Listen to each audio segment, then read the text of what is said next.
మన తిరుమల వైభవం యూట్యూబ్ ఛానల్కు స్వాగతం. ఈరోజు మరో వీడియోతో మీ ముందుకొచ్చేశాం. ఎన్నో ఆసక్తికర అంశాలతో మీ ముందుకొస్తున్న మన తిరుమల వైభవం ఛానల్ తప్పక సబ్స్క్రైబ్ చేయండి. ఇక వీడియోలోకి వెళ్ళిపోదాం.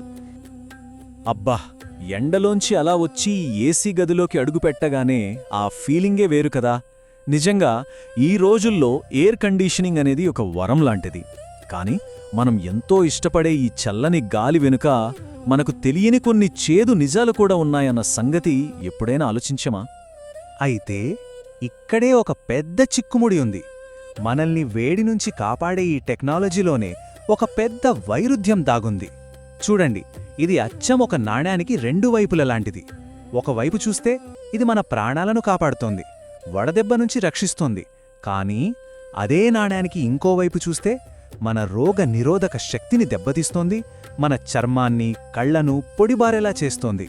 అంతకన్నా దారుణమేంటంటే చివరికి మన గ్రహాన్నే వేడెక్కిస్తోంది.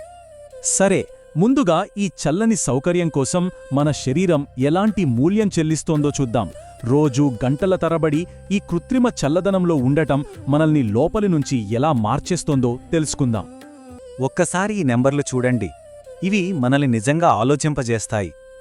ఏసీలో ఎక్కువసేపు గడిపేవారిలో దాదాపు సగం మంది, అంటే 48% మందికి కళ్ళు వలిసిపోవడం, నీరసంగా అనిపించడం జరుగుతుందట. అంటే ప్రతి ఇద్దరిలో ఒకరికి సమస్య ఉంది. అంతేకాదు, 43% మందికి గొంతు పొడిబారడం, నొప్పి రావడం, 27% మందికి తలనొప్పి. ఇవేవి మనం తేలిగ్గా తీసిపారేయగలిగే సంఖ్యలు కాదు గదా. అసలు సమ్మర్ కోల్డ్ లేదా వేసవిలో జలుబు ఎందుకొస్తుందని ఎప్పుడైనా అనిపించిందా? దాని వెనుక ఒక సైన్స్ ఉంది. మన శ్వాస వ్యవస్థలో ఒక అద్భుతమైన సహజ రక్షణ కవచం ఉంటుంది. దాని పేరే మ్యూకోసీలియరీ ఎస్కలేటర్. ఇది ఒక కన్వేయర్ బెల్ట్ లాంటిదనమాట. గాలిలో ఉండే వైరస్లు, బ్యాక్టీరియాలను పట్టుకొని నెమ్మదిగా బయటకు నెట్టేస్తుంది. కానీ ఏసీ నుంచి వచ్చే పొడిగాలి ఏం చేస్తుందంటే ఈ సహజమైన క్లీనింగ్ సిస్టమ్ని నెమ్మదిగా పాలు చేస్తుంది. దానివల్ల మనకు ఇన్ఫెక్షన్లు చాలా తేలిగ్గా సోకుతాయి. సో ఇక్కడ గుర్తుంచుకోవాల్సిన ముఖ్య విషయం ఏంటంటే, ఏసీ యూనిట్ నుండి వచ్చే గాలి ఒక డెసికెంట్ లాగా, అంటే తేమను పీల్చే పదార్థంలాగా పనిచేస్తుంది. సింపుల్గా చెప్పాలంటే అది గదిలోని తేమను మొత్తం పీల్చేస్తుంది. ఆ ప్రభావం మన మీద కూడా పడుతుంది. మన చర్మం, కళ్ళు, గొంతు ఇలా అన్నిట్లోంచి తేమను లాగేసి పొడిబారిపోయేలా చేస్తుంది. సరే, ఇప్పటిదాకా మన శరీరంపై ప్రభావం చూసాం. ఇప్పుడు మన ఇంటి వాతావరణం వైపు వెళ్దాం. అసలు ఏసీ గదిలో మనం పీల్చే గాలి ఎంతవరకు మంచిది, ఎంత నాణ్యమైనది? ఒకవేళ మనం ఏసీని సరిగ్గా శుభ్రం చేయకపోతే దాని ఫిల్టర్లు, పైపులు ప్రమాదకరమైన వాటికి నిలయంగా మారతాయి. ఇక్కడ చూడండి, బూజు, బ్యాక్టీరియా, ఫంగస్, దుమ్ము పురుగులు ఇలాంటివన్నీ అక్కడ పేరుకుపోతాయి. మనం ఏసీ ఆన్ చేసిన ప్రతిసారి ఈ సూక్ష్మజీవులన్నీ గాలిలో కలిసి మన ఇల్లంతా వ్యాపిస్తాయి. మనం పీల్చే గాలిలోకి చేరిపోతాయి. ఆ తర్వాత వచ్చేవి శ్వాసకోశ సమస్యలు, ఎలర్జీలే. ఓకే, ఇప్పుడు సమస్యలోని మూడో అతి పెద్ద కోణానికి వద్దాం. మన ఇల్లును చల్లబరుచుకోవడం కోసం మనం వాడే ఏసీలో మన భూగోళాన్ని ఎలా వేడెక్కిస్తున్నాయో చూద్దాం.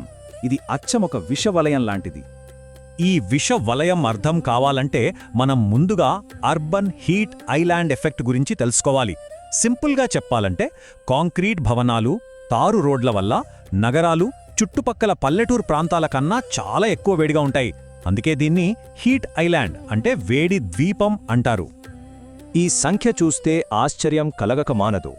మనం వాడే ఏసీల నుంచి బయటకు వచ్చే వేడిగాలి రాత్రిపూట నగర ఉష్ణోగ్రతను అదనంగా 1 డిగ్రీ సెల్సియస్ వరకు పెంచగలదట. అదేంటి, 1 డిగ్రీయే కదా అని తేలిగ్గా తీసుకోలేం.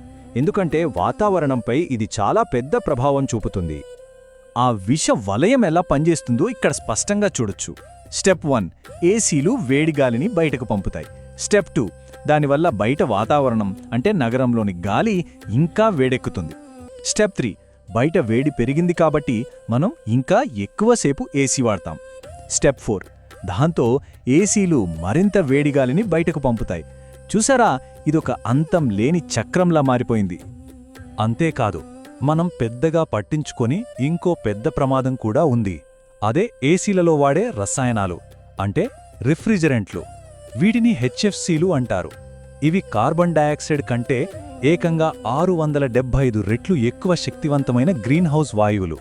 అంటే ఆలోచించండి, ఏసీ నుంచి చిన్న గ్యాస్ లీక్ అయినా సరే అది ఒక చిన్న కారు ఏడాది మొత్తం తిరిగితే ఎంత నష్టం జరుగుతుందో అంత నష్టం చేస్తుంది. ఇవన్నీ విన్నాక సరే అయితే ఏసీ వాడటం మానేసి చెమటలు కక్కుతూ కూర్చోవాలా అనే ప్రశ్న ఖచ్చితంగా వస్తుంది. అస్సలు అవసరం లేదు. దీనికి చాలా పరిష్కారాలున్నాయి. మన ఆరోగ్యాన్ని, మన గ్రహాన్ని కాపాడుకుంటూనే సౌకర్యంగా ఉండొచ్చు. ముందుగా మన ఆరోగ్యం కోసం, సౌకర్యం కోసం పాటించాల్సిన కొన్ని సింపుల్ టిప్స్ ఏంటో చూద్దాం. ఇదిగో మనకోసం ఒక హెల్దీ ఏసీ చెక్లిస్ట్. మొదటిది, చాలా ముఖ్యమైనది, ఏసీలో ఉన్నప్పుడు వీలైనంత ఎక్కువగా నీళ్లు తాగుతుండాలి. డీహైడ్రేషన్ కాకుండా చూసుకోవాలి.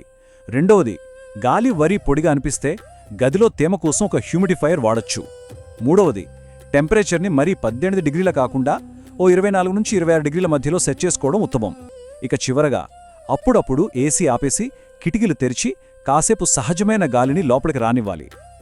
ఓకే, వ్యక్తిగత అలవాట్లు పక్కన పెడితే మన ఏసీ సిస్టమ్ మన ఇంటి విషయంలో ఎలాంటి జాగ్రత్తలు తీసుకోవాలో చూద్దాం.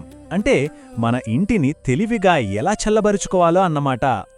మన ఇంటి ఏసీ కోసం ఈ 3 విషయాలు చాలా ముఖ్యం.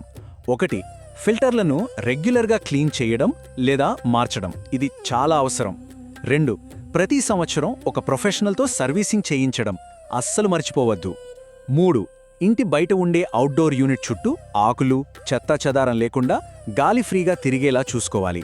ఈ చిన్న చిన్న పనులు గాలి నాణ్యతను పెంచుతాయి, ఏసీ సామర్థ్యాన్ని కూడా మెరుగుపరుస్తాయి. అసలు ఏసీ మీద ఆధారపడటాన్ని తగ్గించడానికి కూడా కొన్ని అద్భుతమైన మార్గాలున్నాయి. వీటిని పాసివ్ టెక్నిక్స్ అంటారు.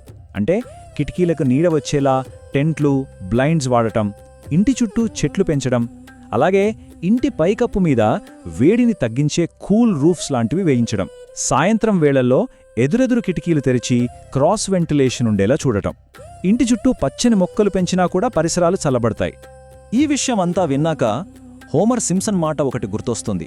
దాన్ని కొంచెం మార్చి చెప్పుకుంటే, మద్యంలాగే ఎయిర్ కండిషనింగ్ కూడా జీవితంలోని కొన్ని సమస్యలకు కారణం అదే, పరిష్కారం కూడా అదే.